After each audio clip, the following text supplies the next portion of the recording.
let's see. Where's my script? Uh-oh. You have a script. Oh, yeah. Yeah, I can't screw this up. Hey, everybody. It is December 18th, 2016. You're looking at episode 74 of At Percussion. I'm your host, Casey Cangelosi, and with me, as usual, are Laurel Black. Hi. And Ben Charles. How's it going? Hey, everybody. Doing well.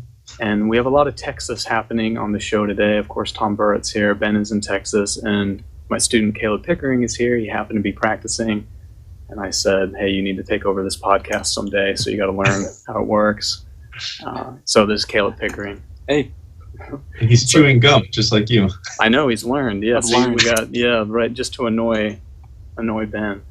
So already he's doing a good job. So today we have with us percussion soloist and a professor at University of Texas in Austin. His CDs are titled All Times Identical, New American Music from Marimba, and Ground Lines. He also has a fantastic professionally produced video recording of the Fifth Cello Suite of J.S. Bach. Brand new. You guys have to check it out. It sounds fantastic. He's a fellow Majestic artist, and his signature mallet series was recently released from Innovative Percussion. So, how's it going, Tom? It's going great, Casey. Thanks for that introduction. You nailed it. Oh, yeah, I nailed it. Well, I had to pull out my script. If I had tried to wing it, it would have been all bad. It would have been like, with us today is Michael Burritt's son. Yeah. There it is. There it is. So, no, it's great to be here. Thank you so much for having me. Thank you.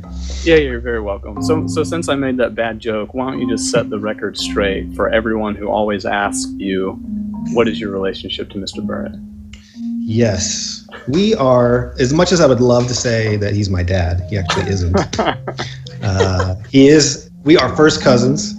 So somehow, we ended up kind of doing the same thing. I can't explain it really. Yeah, and there's no percussionists before you all up the family tree or something? No, just a ton of musicians, brass players specifically, pianists, singers. Yeah, it's kind of ridiculous, really. Cool. I think my high school band director went to Northwestern with Mike Burritt's dad, who was a horn player, I think.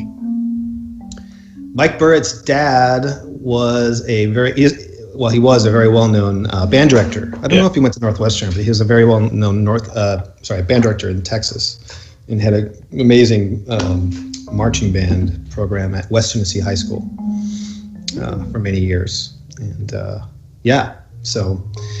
guess it just, like what they say, I guess is true. It runs in the family. Yeah. Well, I'm sure you're both very tired of answering that question and hearing about it. Comes with it. It's part of the deal. So yeah.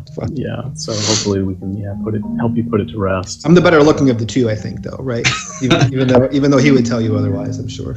But yeah. Well, hey, who's got a question for Tom? Well, I do. Since you mentioned he's a relatively new, innovative percussion artist. Ted Jackson asked, would you mind giving an overview of your mallets and the design process? Yeah, thanks, Ted, for asking that question. When we sat down, I was so happy when they approached me to do a stick. There were a number of things that we really wanted to accomplish. First of all, I wanted the look to be really unique, so I thought about different ways we could mess with yarn color and maybe staining the shafts the way they turned out. Believe it or not, it's a really technical thing to do, is to design sticks, as some of you know. But I've found over the years the hard thing sometimes is getting the look just right, especially like the color of the yarn. I didn't think initially that would be such a hard thing to do, but so number one thing is I wanted the look to have sort of a really unique sort of look to it, and to try some different things. We tried a lot of different shafts on the stick as well. So we tried, I think, maple and birch, of course, in combination, of course, with the core, because those are the two things that will change the feel of a mallet. And so really from the idea of the stick design-wise is to be able to feel as much from the impact of the stick as possible. So I needed a wood that was a bit more, at least to my taste, communicative, I guess, than maybe birch is. So we tried maple, and we ended up with this wood called ramen, which is what we ended up going with on the stick. It's just ever so slightly smaller in diameter. You might notice that if you compare it to a normal bird shaft. But it has just a little bit more give to it. Nowhere near as much as, say, a rattan, but it does move a little bit, actually quite a bit more than birch. And to me, I really liked that idea. It just, I guess we were really going for a very sort of specific kind of feel that would translate as much from the impact of the stick as possible through the stick and into my hands. Since that's our really main contact point, I talk about this in lessons a lot, how we really communicate. Most other musicians have their instrument in their bodies or they're physically touching it. We can't do that, and so I really wanted a stick that could get as close to that sort of touch point as possible, and I really felt like the Ramen does that.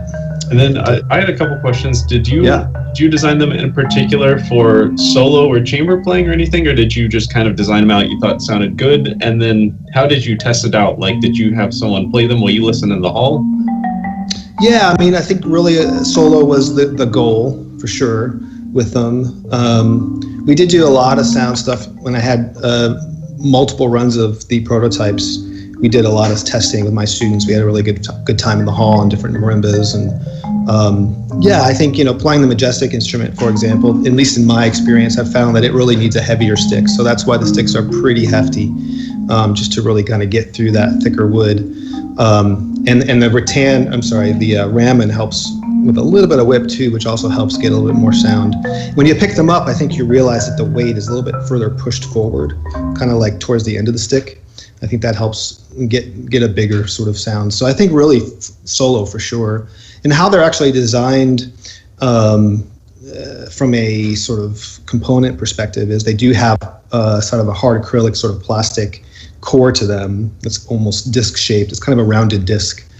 And that really allows for sort of some multi-tones when you push a little bit more velocity into the stick and you squeeze a little bit more in your hand. Not unlike a violinist or a string player would push into the string a bit more to get a grittier sound or to relax, versus velocity and speed versus pressure. So that's one of the goals I had with the stick, was to be able to make as many different kinds of sounds with them as possible. And so in the 3s, the 4, and the 5s, you really can get a wide range of timbre from them, primarily based on how high you're playing versus the grip of the stick and how quick you're throwing it down. So that was something I really wanted. The yarn, I really also wanted to be a very soft yarn to really hide the attack almost as much as possible. My philosophy of sound really sort of centers around the idea that, in percussion in general, we're so good at attack, right? But we struggle in the area of maybe sustain or hearing the fundamental pitch. So I wanted a stick that was going to minimize attack, not just for rolling well, but really just minimize, especially in the Bach that I've been doing lately. It really helps, I think, when you have less of a tickiness to that attack. It really sort of draws attention to, at least in my ear anyway, to the sort of length of the resonance of the sound.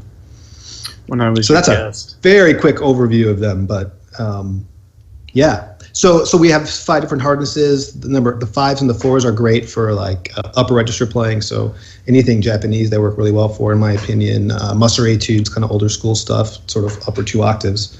And then the 3s are really sort of middle, pretty, they sound good pretty much everywhere on the instrument. And the 2s are sort of my Bach cello suite stick. I use those probably the most. And then 1s are sort of really soft chorale sticks. So that's a quick overview of them. I hope that helps, Ted. No, it's great. Yeah, thanks for the question, Ted. And I was going to ask real quick. I love the dark wood, the Ramen. Is that what that wood naturally looks like, or did they darken it? We did stain it. It's not like lacquered because I don't like that kind of slick feel, but it is stained. So it is darker if you just get a unstained one. It's slightly darker than the birch. Yeah. Maybe a shade or two. So we just had multiple different stains, and you know what, Chris and all the guys at IP were just so amazing through the process. Yeah. Hopefully they didn't get sick of me throughout it, just finding just the right stain, and I was there for several days as we sort of got the early prototypes working, and it's amazing what they do there. Can we just change this? Can we just tweak this a little bit? And then like 10 minutes later, boom, you got the changes in your hands. It was really an amazing experience. So I appreciate so much of what they've done to help really bring that to light. It's awesome. I love that you said a much bigger than you expected part of the process was just getting like the color right, getting the aesthetic right. Because Laurel, you remember that was us too. Mm-hmm. I mean, Chris really nailed the mallets basically right away with very poor description on my end. I just couldn't describe. And I think what I asked for was just night and day different. And I like this about this one kind of mallet and this about this other kind of mallet, and they're totally different.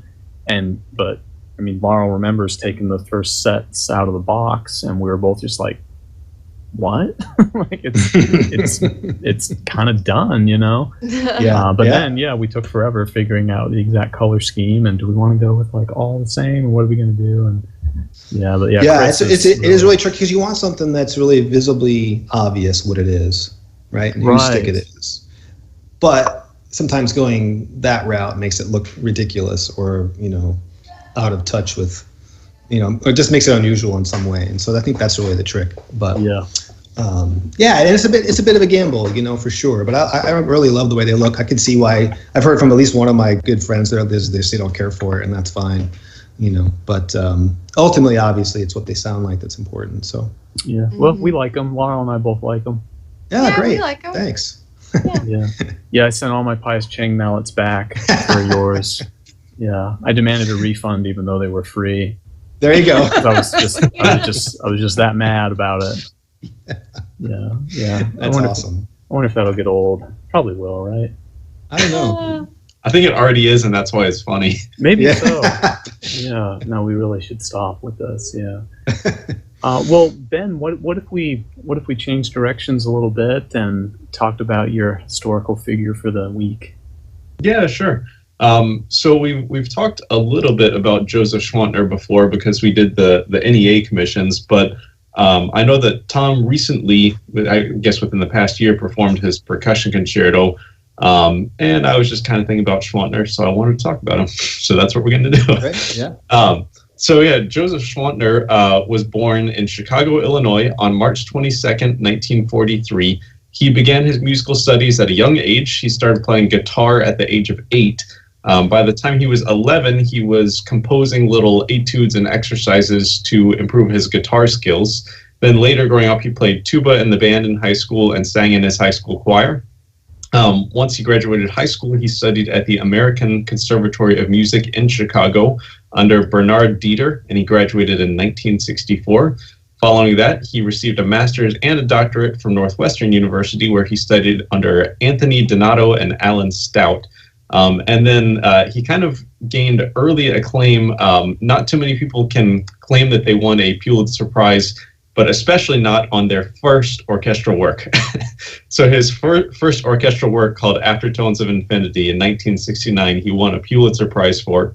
So anyway, getting on toward his percussion area of works, he's only composed 3 works for unaccompanied solo instruments. One was for organ, one was for piano, and the other one was for marimba, which for a composer as big as Joseph Schwantner to have composed 3 solo unaccompanied works and 1 is for marimba, I find pretty significant. So like we talked about before, Velocities, the marimba piece, was written for Lee Howard Stevens. It was part of that 1986 NEA commissioning project, which just had its 30th anniversary concert at PASIC, and Ji Hae Jung played Velocities to celebrate, so to speak. If you recall, there was sort of some unusual things that happened as part of that project. It was originally supposed to be John Corigliano composing this work, but it wasn't. So Velocities wasn't actually completed until 1990, when Lee Howard Stevens premiered it in Gothenburg, Sweden. And like I said many episodes ago, Yijian Fang has a great dissertation on Velocities if you're curious for kind of more in-depth analysis of the piece. But anyway, moving on. The New York Philharmonic, for its 150th anniversary season, which was 1992 to 1993, started a commissioning project where they commissioned a concerto for each of their principal members. And Christopher Lamb, who was and still is the principal percussionist, asked them to commission Joseph Schwantner to write a percussion concerto. So Schwantner obliged, he did, and the concerto was completed, I think, in 1994, but it was premiered in 1995 under the, with the New York Phil with Christopher Lamb as the soloist under the direction of Leonard Slatkin. It showcases really the entire diverse range of percussion instruments. It has, as you would expect, the virtuosic marimba licks, which are kind of somewhat lifted at times from velocities, as well as the virtuosic drum licks. But then it also has some unusual things, like the second movement in particular has this beautiful Anglocken part, as well as bowed crotales, bowed vibraphone, and water gong. The stage is just completely littered with percussion instruments from the back to the front. The soloist plays all over. And the third movement has an improvised shakere part, which is my understanding that Chris Lamb got into playing and making shakeres for a while, and he just asked Schwantner to kind of stick in a little improvised part for him. And I know Evelyn Glennie has also played that section on tambourine and maracas. And then, I didn't write the year on my notes. I think it was 2012, 13, something like that. Christopher Lamb won a Grammy for his recording of the Schwantner Percussion Concerto with the Nashville Symphony under Giancarlo Guerra. And then, more recently than the first concerto, was the second percussion concerto, which is subtitled Concerto for Percussion Section and Orchestra. It was commissioned by the Percussive Arts Society to celebrate its 50th anniversary in 2011. And it was premiered at PASIC 2011 by the Indianapolis Symphony with their section percussionists. It's 3 percussionists plus timpani, so 4 in total. The timpanist only plays timpani. Similar to the first concerto, it's 3 movements, fast, slow, fast. And similar to the first concerto, it has that sort of whole diversity of percussion instruments with drums, keyboards, but then also rain stick, water triangle, waterphone, stainless steel mixing bowls, and so on. And then the end of the third movement of that concerto is an improvised cadenza from all the percussionists on buckets. It's kind of like a little street drumming thing. So that is those are the percussion works of Joseph Schwantner. Sound like a DMA, Ben. Yeah. I try. It's good work. You see what you gotta. He has all that memorized. You know, speaking of Pulitzer-winning composers of the late 60s, I don't know if you all saw that Karel Husa passed away this week. I did, yeah. Yeah, I don't know if you guys have played music for Prague before, but anybody out there listening, it's kind of one of those like life-changing pieces. Yeah, if you ever get a chance to play it. Husa also has a percussion concerto for, I think it's 5 percussionists that I've played. Oh, yeah, I played that as well. Yeah. Way back when I was in school. Yeah. Yeah, that was really sad news. He would come by when I was at Ithaca. He was there often for concerts, and we would do his work, and he would come listen. And yeah, I remember that piece, Ben, because I was playing Glockenspiel, and I had some glass, or really, the mallets that look like glass. Yeah. After the performance, there really wasn't anything left of them, flying all over the stage. Yeah, that was really sad news for sure. It's cool if you go to Ithaca, they have like a little Husa case, like a little mini Husa museum. Mm-hmm. Yeah. A lot of kind of memorabilia. Yeah. But so, Tom, you played. I saw you play Velocities. I think no, that was Sari. Never mind. But you've played Velocities. yeah, I did, and it's funny.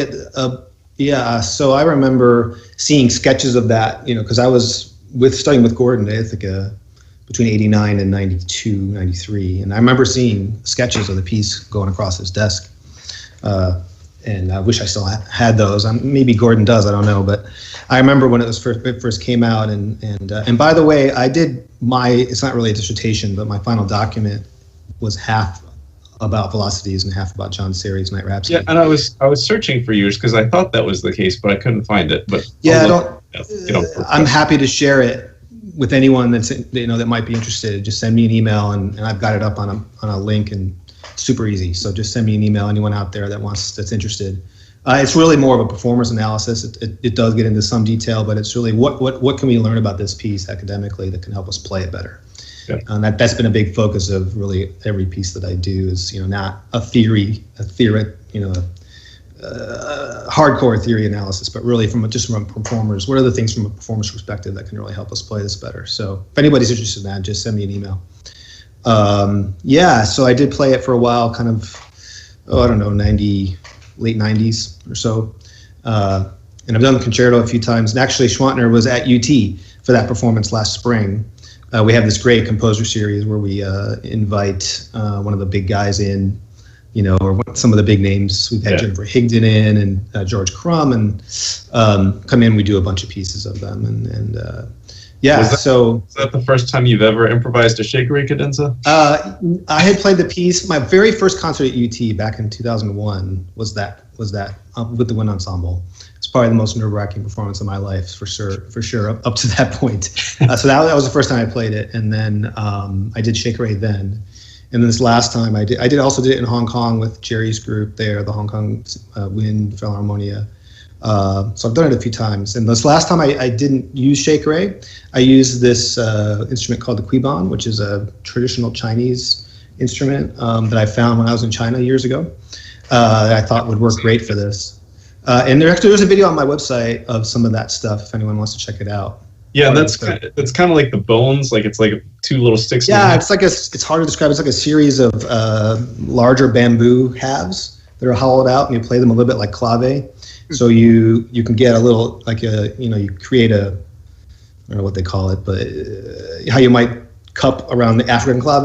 It's a similar thing, but you swing it back and forth, and there's a technique over here. It's hard to describe, but it's really interesting. So that's what I did last time I used it. So, and he seemed to like it fine. I was a little nervous about it. Yeah, What he would think about it, but he was pretty open about it. So that's great. Well, he loves to talk. You get him talking about his music, and it's super interesting. But he'll just talk. Well, you mentioned Gordon Stout a minute ago. Laurel, do you have that question from Gordon Stout, Andy? Oh, yeah. Nice. Yeah. Gordon says, my students always do so well, progress a huge amount while studying with you, for which I am thankful and appreciative. What is the overriding philosophical concept in your teaching? Yeah, it was so nice to have Gordon say that. And it's so great of him to send students my way. I've had some really great students that come from Ithaca over the years, a couple right now even. I think I really love teaching. It's something that the more I dig into it, and maybe we can get into something else in a little bit here that I've got around the corners that's sort of related to that. But when I'm really learning about this kind of general idea of if we teach music first, if we teach very macro level things, maybe some of this stems from that analysis I did on velocities in my way back when I did my paper, my doctorate. But it's really focusing on more general things like starting with form on a piece. So in lessons, especially this works better with older students, I find, but trying to find the style of the piece first, like what is the style of this piece? So if we can find that, then that directs so many things that are more specific. And so that's kind of an example, I guess, that might sort of summarize the approach that I use with these students. I find that in traditional teaching, we start with all the micro stuff and then eventually get to the musical stuff. And then I think in that system, it can work well, but we have a hard time figuring out how this little thing fits into the whole and how is it useful, So I guess what I'm trying to do with my students is to get them thinking about, there's so many different things that they can think about in their practice and their performing. You just try to identify the things that are more important. Those tend to be really general things in my experience. Things like style, like how should this piece go? Is it heavy? Is it light? Is it whatever adjective you can come up with? And then when they can find that, and really I think most pieces, any kind of piece really has a place where it lives in that way, and if we can find that with each piece that we're working on, then that can be really instructive on what's next and how to approach this and what kind of rolls you should be using or what kind of stroke you should be using or that sort of thing. So really, I think I'm just trying to get my students to think about certain things, giving them general directives on what kind of, and they're almost always on the more musical side than the technical side. And then after we do that, that's when we deal with any technical things that are still a problem. Yeah. So it's a very general answer. It's hard to summarize that, I guess, really quickly, but that's mostly it. This idea of macro level concepts that trying to find, I say this a lot to my students, trying to find where this piece lives or where this music lives. You know, I think a lot of performances are sometimes challenging because we can't find that, or a student can't find that, and then the piece doesn't seem to have any life to it or any kind of direction. If you can find that style that piece really should, like a Samut piece has this very, very specific style. Bach, obviously, you know, what are the things in there that are, and they're not complicated things either. They're very, I wouldn't say they're easy, because if it was easy, then everybody could do it. But it's just a matter of, I could think about a million things. But with this type of piece, you know, these general things are very important. And if we start there, then, you know, and then after that, once we experiment with that, it's just a matter of how well the student practices that in their own time, and they get better at that. And when they find that with every piece they're playing, whether it be an excerpt or a solo piece or a chamber piece or whatever, it's like they're in the ballpark, and they just have to, you know, they're not wandering around aimlessly. They have a direction, and they know that, you know, they're able to make better decisions within that. Steve Schick said something along those lines yesterday. Actually, he was saying, like, in bonus, that people stress out about the 13/17, and it says capriccioso, and they just blow that marking off without thinking about it. Yeah, exactly right. It can be like, what does allegro mean? Like one of the Peters etudes, right? It says allegro, one says maestoso, right? If we can just talk about what that means, what does maestoso mean? That's so directive, right? And for whatever reason, it's like the last thing they think about, right? And then they sit there and go, well, I don't know why didn't I think of that, right? Do you find that these, you know, these macro level concepts that you're talking about are easier to jump to with grad students than your undergrads? I think so.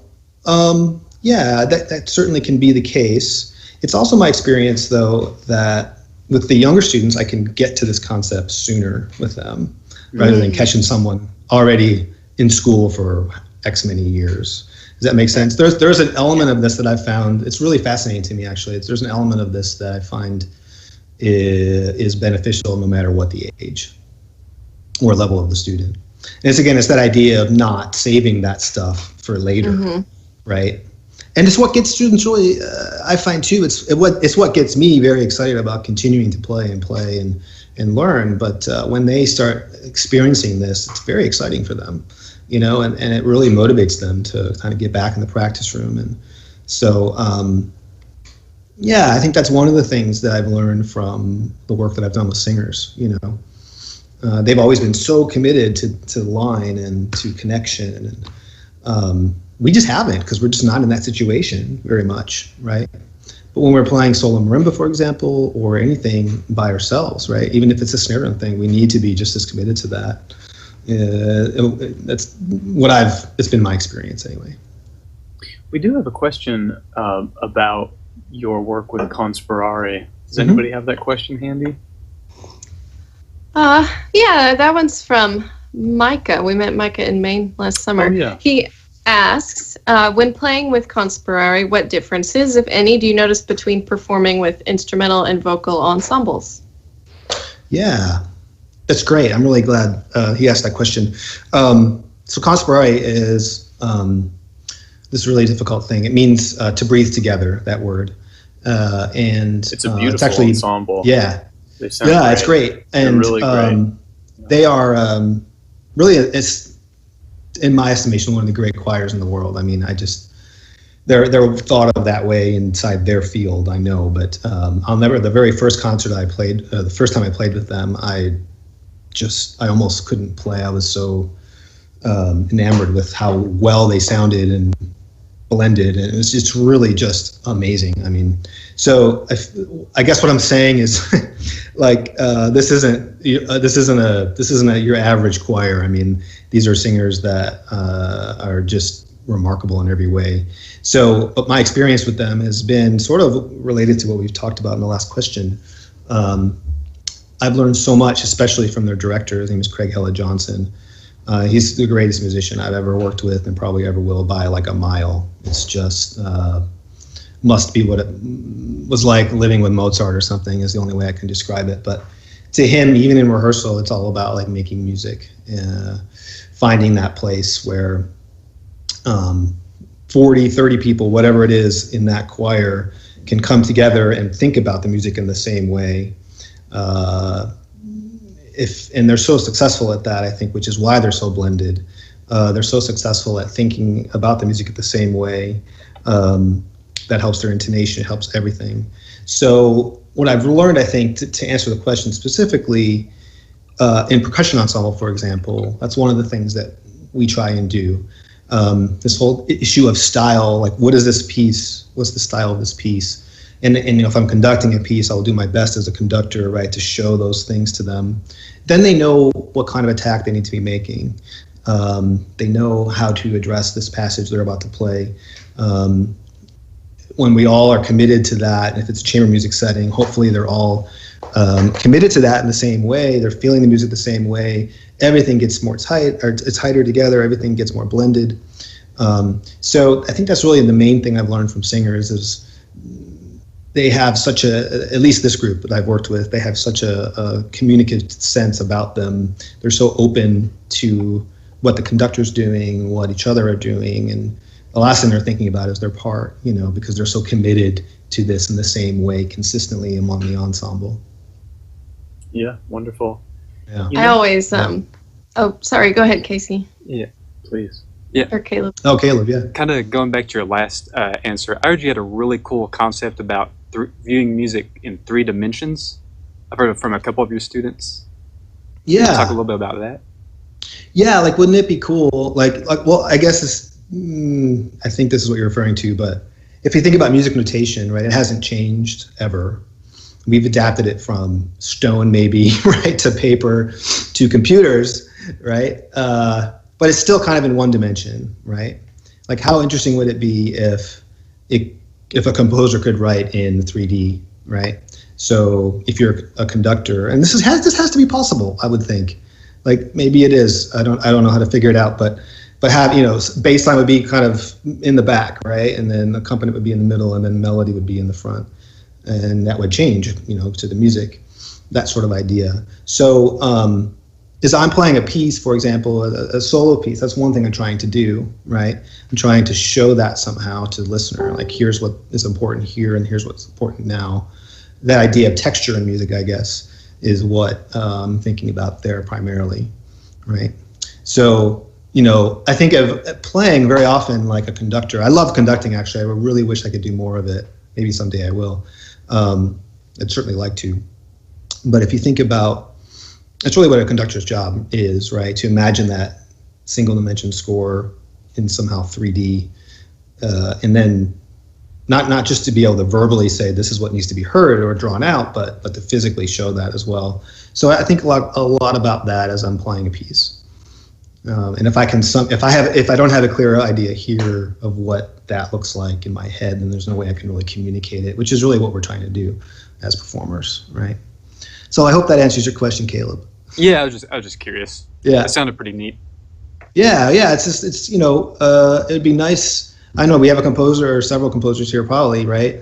And many who are listening. I mean, I would think that would be attractive to writing music, right? This idea of here's what I want you to pay attention to. Here's what's less important, right? I think anything that gets you away from the here's the beginning, here's the end, and I mean anything that helps you look at more things at once. So even just the notion of think of it in another dimension. Right.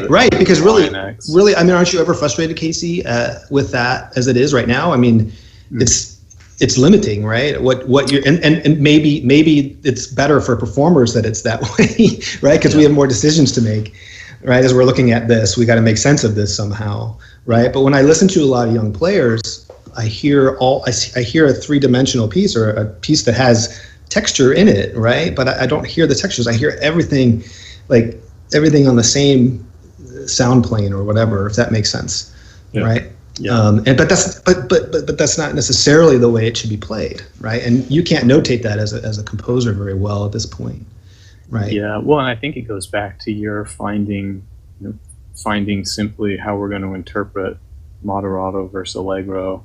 What is the larger picture going to be here? And the thing I always try to explain is, music is the classic time art.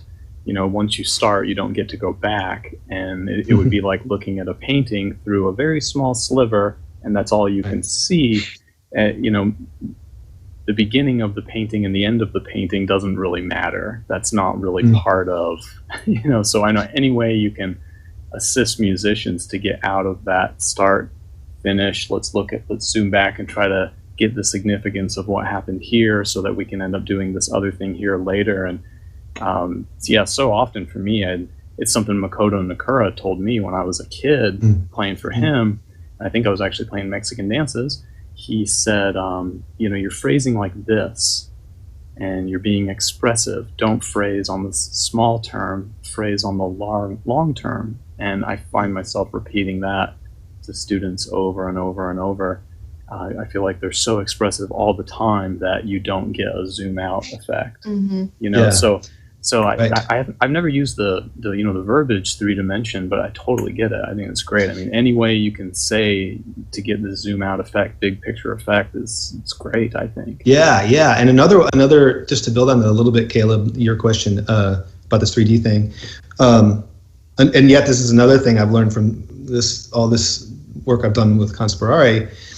The bigger pulses we can make in music, to me, the better. I feel the music seems to make more sense when we get away from these, 8th note pulses or 16th note pulses, and maybe we have a pulse at the half bar, we have a pulse and then another pulse of the bar, then we have the phrase pulse of half of that phrase, then we have the pulse of the full phrase, then we have the pulse of 4 or 5 phrases that make up a section. Then we have this pulse of the section, right? And then we have the pulse, and then that continues for each section. And then we have the last pulse, I suppose, is the pulse from the beginning all the way to the end, right? And so this idea of 3-dimensionality to me, and what I encourage my students to work on is how can we as performers sort of exist on all those levels at one time, right? If I can describe a younger player's playing, most commonly they're at the small pulse only, right? Yeah.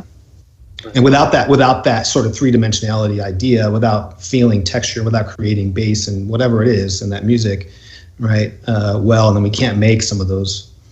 And we're kind of talking about phrases, whether it's a short phrase or a longer phrase or multiple, long phrases, that sort of thing. So there's a TED talk by Benjamin Zander where he talks about that sort of like little phrases and it's a great talk. Yeah, it's kind of very simple the way he describes it, but it's, I think, effective. Yeah, it's very difficult for us to learn that, I think, Yeah. Go ahead. Go ahead, Laurel. I tell my students, like, you don't want to be the William Shatner of musical phrasing. Which seems to get the point across pretty quickly. Yeah. They know what that is? They know who he is? Yeah, most of them do. He's timeless. I think they just say they do. It's Travelocity. I think they're smiling and nodding. That's right. Oh, it is so sad to them. He's Travelocity, not. Yeah, that's right. Yes. So sad. That is sad. That is Priceline? Yeah, right. Oh, is he Priceline? Priceline. Come on, Caleb. Travelocity. Know the rep, man. Go ahead, Ben. Yeah. So it's funny because I had two kind of thoughts that converged when Gordon Stout has come up a couple of times, and I know for me as a young player, the place where I would say honestly I learned to phrase music was from 2 Mexican dances, and Gordon asked Gordon asked a question, Tom, about what do your students get out of studying with you. Could you tell us about studying with Gordon and what you learned studying with Gordon? Yeah. And if you could do it in a Gordon voice the whole time, that'd be great. I don't know.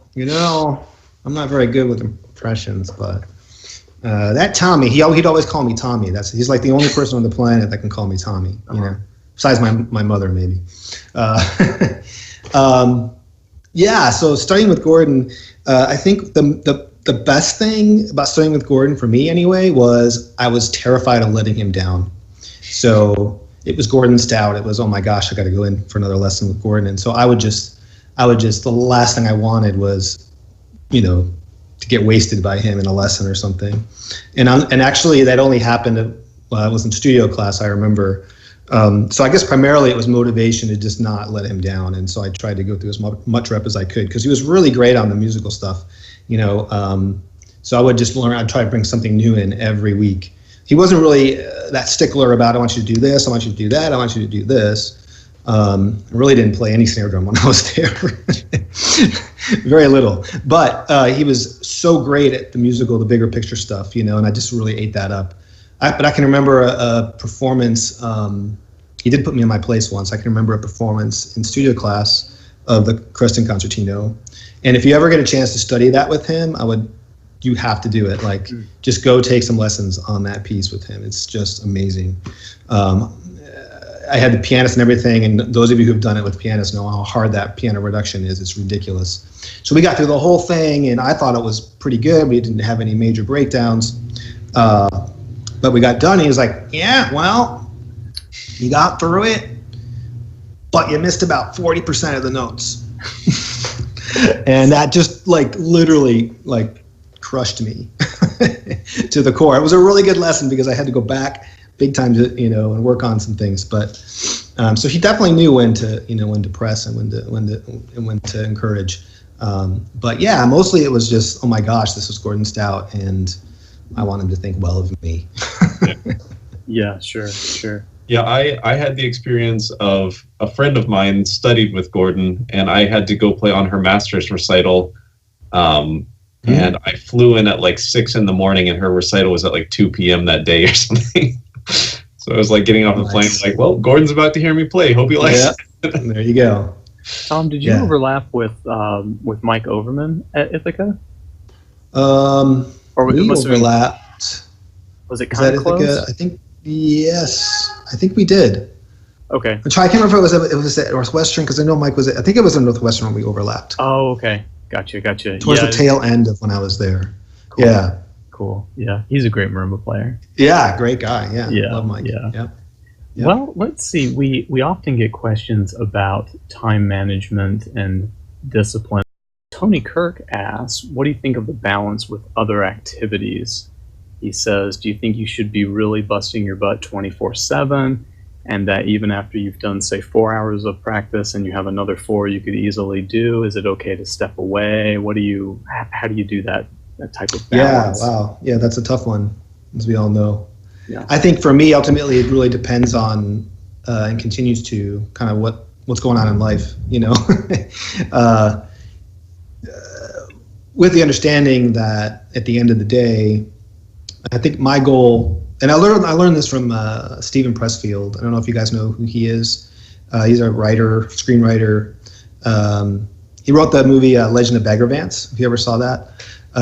But he has this amazing book called The War of Art. Probably one of the most profound books I've ever read. And this just talks about being an artist and overcoming what we have to overcome as artists. And one of the things that he states in his book is just do your work every day consistently and just be happy that you did your work that day. So that would be the underlying thing is I just try to do my work every day, whether it's 2 hours, 4 hours, or even just an hour. It's there every day. And even if it's not productive or doesn't feel productive, it doesn't matter. It's just that I did it every day, So with that, it depends, when I was at Ithaca, we were just talking about that. It was kind of unhealthy for me how much I practiced. I didn't have a life really outside of the practice room. I'm really glad I did that, but I couldn't sustain it for very long. It was as many hours as I could in a day, and I was just really super motivated. I don't even remember why. I just was super into it, and and then you start life gets more complicated. You get older, right?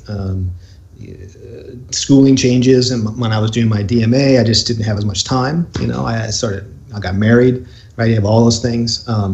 So that changes then in that time. So now it's every morning during the week I have time that I set aside for it, and most of the time it happens, but never am I in the situation was it Ted who asked the question? Who was it? I'm sorry, I forgot. Was it Tony? Tony Kirk. Yeah, so Tony, it doesn't ever happen anymore that I have an extra 4 hours to practice. Yes, I wish it was that way. But right now, I have 3 kids I'm committed to. So I set it aside every day, but it's, you have to have other activities that are important to you as well, but that depends on your stage of life, I didn't have any when I was a freshman and sophomore. It was just play. And that's, I kind of miss those days in some ways, and I don't in some others. But now it's just not that way. And so, but you do have to, really stay committed and do your work every day.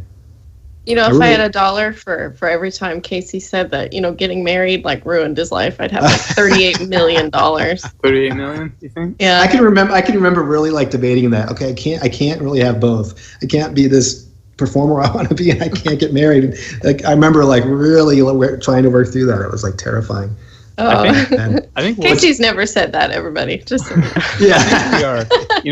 I was just saying, Laurel and I think are incredibly productive, and I'd like to tell everyone that at the end of this winter break, and by the time this podcast is released, we should have the Blogspot page and the iTunes thing all figured out.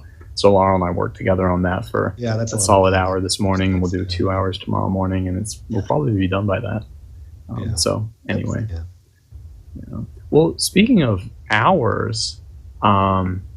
I've been digging a little bit into this idea of this 10,000 hour rule that I think we've all heard of, where you have to have done 10,000 hours of practice to become an expert at something. And I was kind of curious when I was looking into this. I just posted on Facebook. Some of our listeners probably remember. I said, "Hey guys, I'm looking for some quick smash and grab data.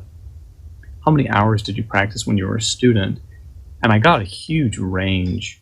I got everything from 2 was probably the lowest, and there were very few of those. There were a lot of 5 hours a day. Shi Wu said 8 hours a day. I forget what you said recently. 17 to 22. Yeah, that's right. Yeah, well, you're at JMU. Yeah, no, yours was more down to earth, I thought. So anyway, we got just a huge result.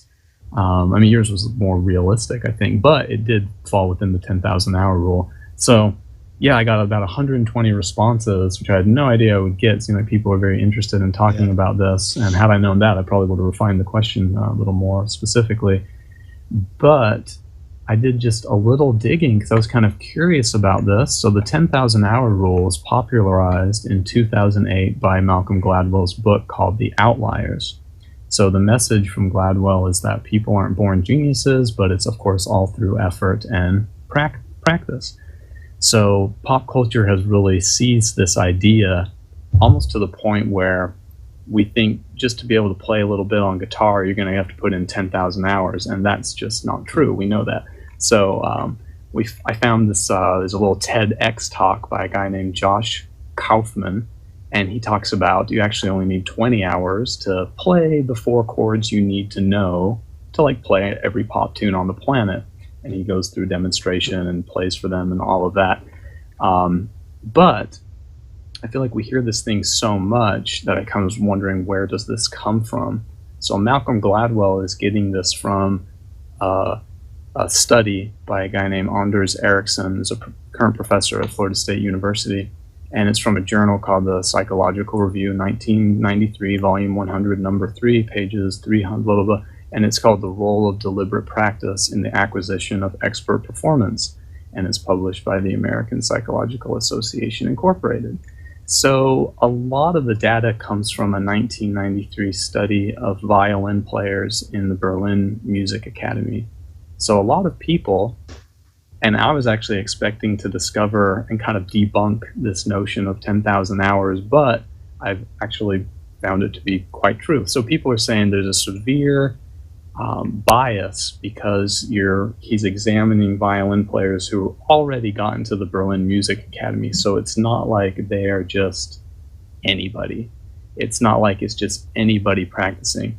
They're skilled musicians who have had the chances and the instruction and the opportunity to practice 10,000 hours and now have gotten into the Berlin Music Academy, where they will continue to get the type of motivation, enrichment, instruction, encouragement, blah, blah, blah, blah, blah.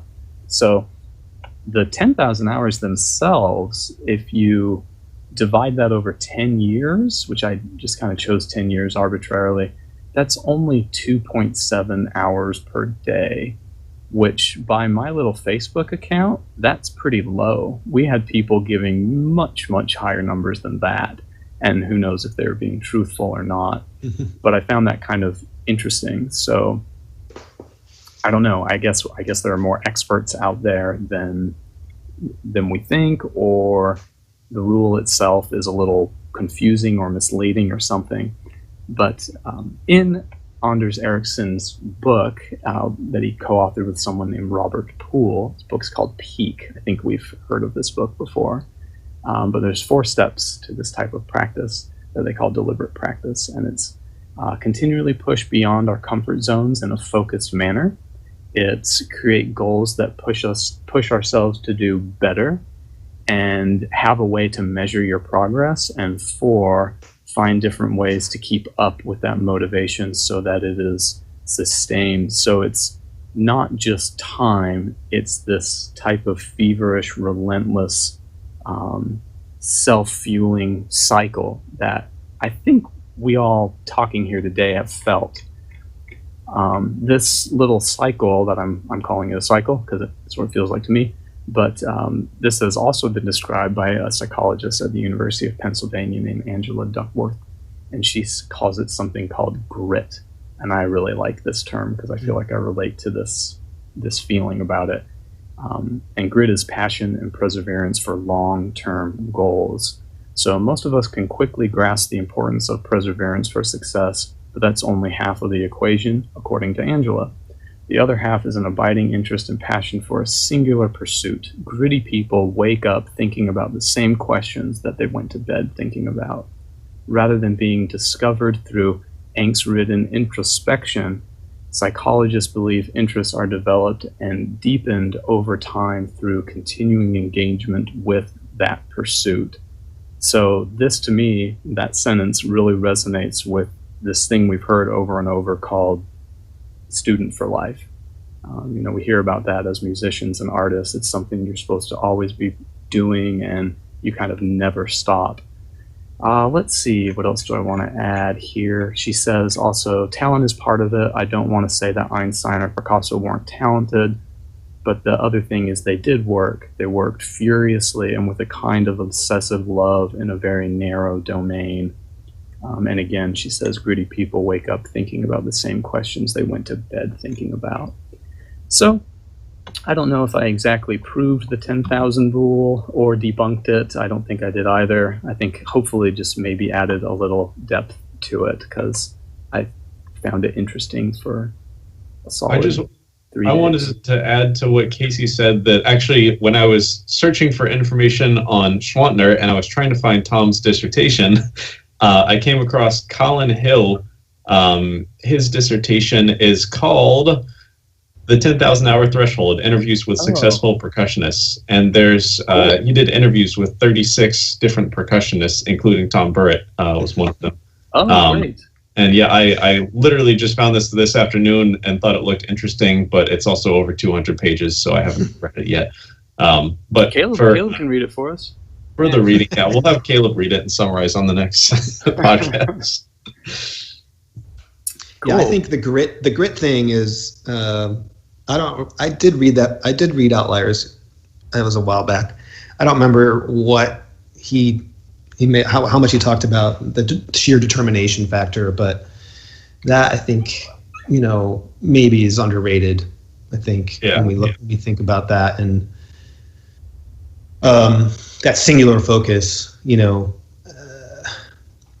If you can find a way to, if you can just find that. That can take you really, really far. I always say this, there were a lot of talented people I went to school with, and many of which were more talented than I was.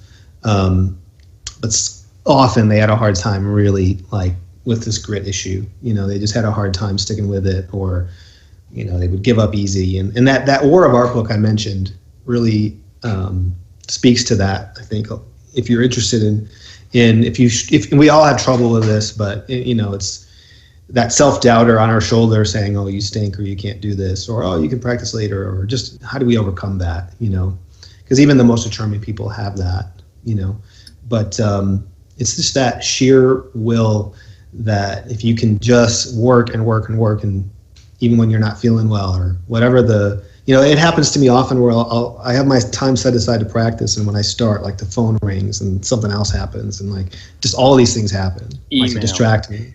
Yeah, just everything. It's just, it was just silent like an hour ago, but when you weren't having to practice, but all of a sudden, like, bam, can you overcome those things? And that's just one example of a gazillion things that come up, Yeah.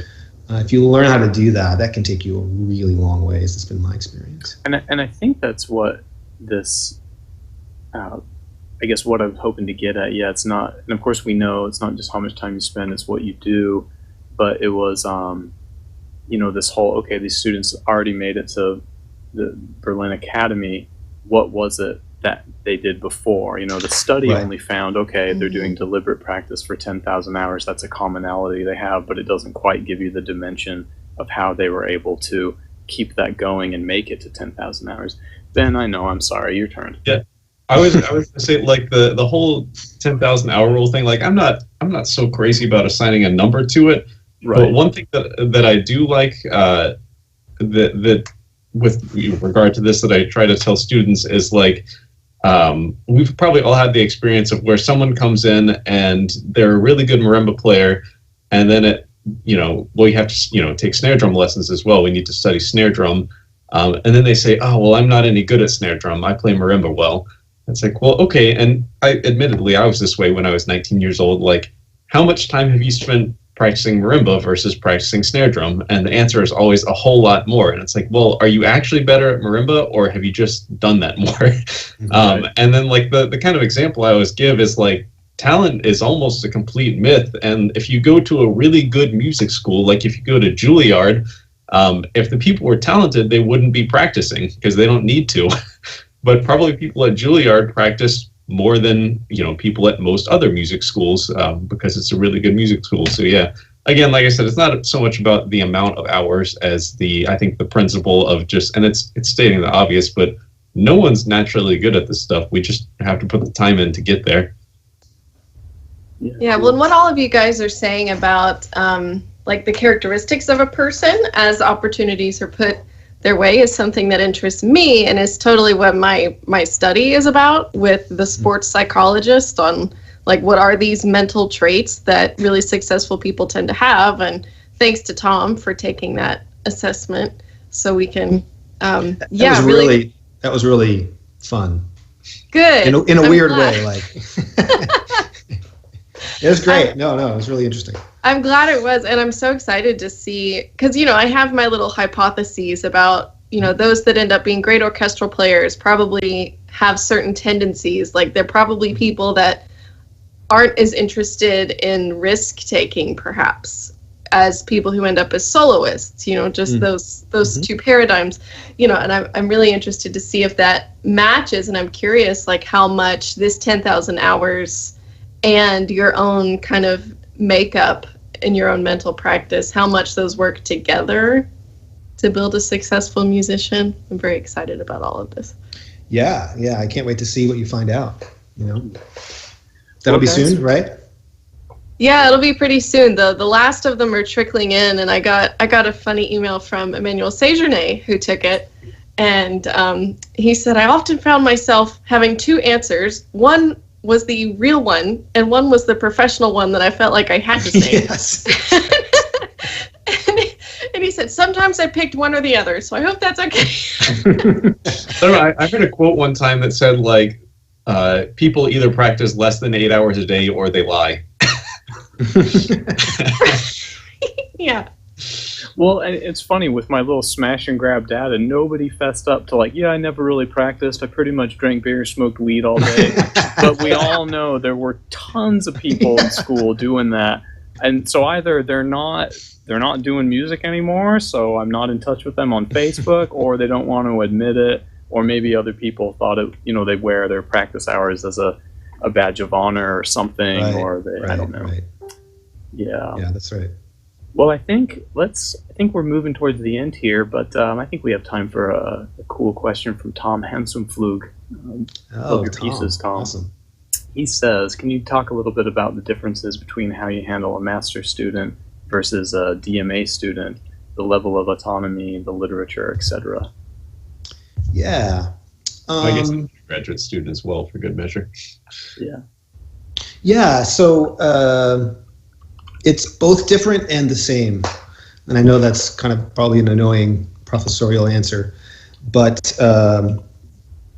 building on what we talked about earlier in the podcast, it is unique when I get the master's students, because we only see them for 2 years. The DMs we see a little bit longer, and that 2-year track's really quick. It goes by super fast. So we start right away, really, and this is actually true of freshmen with all my new students, is I just try and break down what I call barriers. What are the things that are really problematic, and obviously those are very unique to each individual. But as soon as we kind of get a plan there and kind of look at those things, then everything's very much the same. We might have different repertoire and lit, but the concepts we're covering are all the same, right? So it's okay. What are we trying to say here as a performer? What is the style? What is this? Where does this piece live? I said that earlier. And how can we get there? What does that look like? Training them to think that way about whatever piece they're playing. And really starting to build those skills that are more interpretive and more general first, and then working on the things that come out of that are more specific and problematic. So in some ways, the repertoire choose will be different based on the student and the level they are, of course, but the overall pedagogical approach is very much the same from any level, really. Cool. Yeah, great. Yeah. Hey, real quick, do you ever think about bringing Axiom TV back? Oh man, it was 2008 when I started that. Yeah, you made it to 100, I think. And yeah, actually, I got to 100, I think. Yeah. Yeah, and maybe we could close with this too. I'm still very excited about technology. I think that was one of the questions that we didn't get to. And back in 2007, when I first saw the iPhone, it sort of blew my mind to a level, because I remember life before the internet. I don't know, you guys may or may not. I don't know, but to see the power that this technology and the web in general gives us, I didn't always know that. And when you have that perspective, it really just, it blows you. And I have an 18-year-old daughter, and she has no idea, what that was like, and she just takes it all for granted. But to me, I see such power and usefulness from it. And so that was kind of the way that show started, because it was early days in web video. Even video files were, it's still kind of a pain, but back then it was much worse. But it was an idea. It was an idea to get community together, and then to be able to get some of my pedagogical thoughts down. And there's a lot of stuff in there that I actually need to go back to now and kind of rewatch. And especially because I'm hoping to start a project soon that's similar to that, but is more, I guess, more academic. I'm hoping to maybe get some leave time from the school to start writing some pedagogy, a book, but it's not going to be a book. It's going to be on a website, probably using video and text and that sort of stuff. And so I'm going to go back. One of the first things I'll do is just kind of go back all the way through those, because those were all things that I was thinking of in my performing life and stuff that was coming up in lessons that I would just, a given day in a lesson, something would come up, or I'd be talking about a concept quite a bit in 1 week. And then I would just stay an hour after school and just hit record and just talk about it.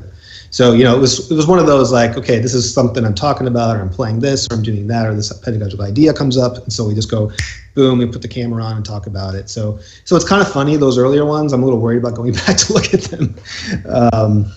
Because it's hard to be on camera, if you don't do it. It takes a little getting used to producing that sort of stuff. Well, and it's all on you, when you're interviewing Nancy Zeltzman or John Parks. I don't think this would be possible without the help. It's just right. Very difficult. Right. Well, yeah, part of it, yes. You guys probably do a lot, or maybe not a lot, but you do some editing, right, where you're putting things together. And this was literally just put the camera on and go, and no matter what happens. One of the shows, I think my son comes in. He was very young then, and he's showing me this toy right in the middle of it. And I just kept it in there, because I wasn't going to go back and change it. It was completely well, I think that's kind of nice screwed everything up. Though, but I think people like that. You know what I mean? I think they kind of like that sort of, whatever it is, authenticity or whatever, you know what I mean? Yeah. But yeah, so I've been thinking since finishing episode 100 what was next, and I haven't come up with anything. So cool. but yeah, it was a really fun thing, and it was really, I got to a lot of people that watched the show. I'm sure I got to know back at that period. So, but I think at the end of the day, not as many people are interested in pedagogical discussions, maybe as they are watching someone play or that sort of thing. So, sure. But it was a lot of fun. I really the idea of like archiving your thoughts over that period of time. We all do that with blogging, of course, but I just kind of wish humankind had that like before now. How cool would it be to see all these historical figures that share information and you go back and see that. So I don't know how long those will be up, but they could outlive me, by a long time. So that's fascinating to me. Sure. It would be interesting to show your 18-year-old daughter a Commodore 64. If you still have one. Yes. Oh, my students make fun of me all the time for Axiom TV, but it's all right. Hey, well, they get together sometimes. At parties and like watch it. Probably just to ridicule me, but okay. I'm secure within myself. It's okay. Yeah, I think they're still great. Yeah, I think it's fun. Well, we did have John Parks' son ran in on his episode, and I think that's still in there. Oh yeah, that's right. Yeah. Yeah, we didn't see him, but John was like, "Go put some clothes on." I think that's not the first naked kid we've had not appear on camera, but be in the show. Yeah. Yeah. There you go. You just never know. You never know. Yeah. Laura, why don't you take us out with a little quote? All right. So the quote today actually really relates to this idea of grit and that kind of obsessiveness that we have to have. This comes from a rather iconic country singer from my neck of the woods. She's probably one of the most recognizable artists on the planet these days.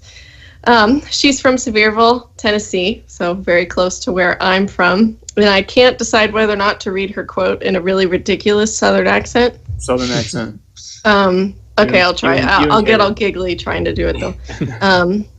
I always long for that time and space, that block of time where I can go on a writing binge, because I'm addicted to my songwriting.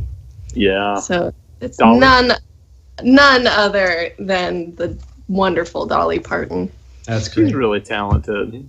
Yeah, she just played a bunch great. of shows. She just played a bunch of shows down here in Texas. Oh yeah. Yeah. But addiction, that's a great way of putting it. Like, it's kind of what it is. You know what I mean? It's like, as an artist, you have to do it.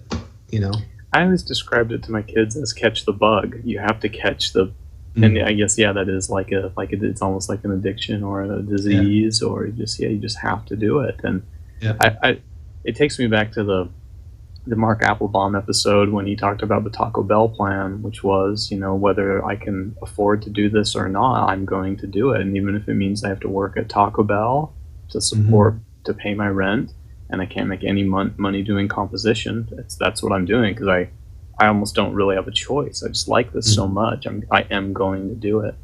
Yep. Yeah, I like that grit.